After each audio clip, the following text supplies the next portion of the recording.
Nordic LARP is a highly immersive form of live-action role-playing that is so highly crafted that it becomes its own art form. I spoke with Garret and Ken of Reverie Studios, who are involved in producing these highly immersive experiences about this emergent art form. Is this the direction role-playing is going?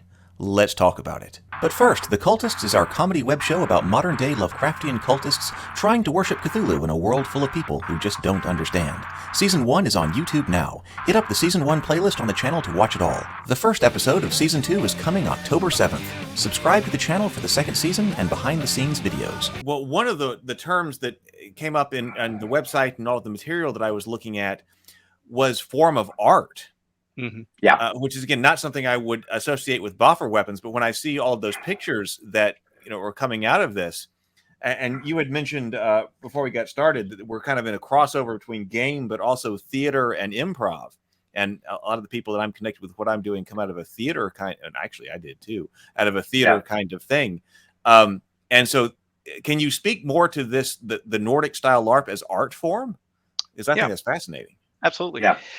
So one of the design standards that we have internally is, for instance, we don't refer to our LARPs as games. We try not to. I mean, you slip up now and again, you'll still refer to it as game and people playing characters. But we actually kind of look at it. It's an experience, right? It's an event. People are participants.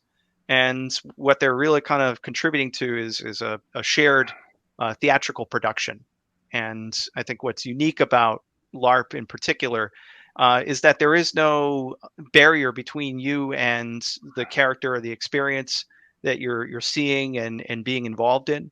So like in your typical, theatrical performance, you come in, you're the audience, you see the actors and, they're doing things on stage and you can sometimes feel something. It's a very good actor can make you feel something. A really good, well-written story can make you experience things.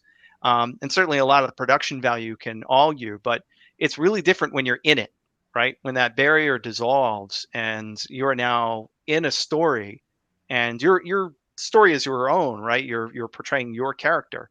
So your motivations are something for you to explore and you can go off a track that you never anticipated, right? You can really kind of explore a character's changes based on the organic, evolving aspects of that environment. And that is artistic. It's not just a game. It's really something that can affect you in a lot of ways. I just read actually Guardian posted an article about bleed, which is a sort of academic term that's emerged out of LARP academic speak. And bleed is that you're crossing over from your experience and going back into your regular life, and you're affected by the things that happened. Your mood, your thoughts, your own life is now is having this bleed effect over from the LARP itself. And, we aim to do things that affect people. We want someone to walk away with an experience, to feel something. And that's really kind of the goal. And that's artistic. I think art makes people feel. I think that's something that like connects us to that broader artistic term. And it is fun, right? We do want people to play and have a good time. And, fun is important. Which means that you have things like safety mechanics and, consent and calibration.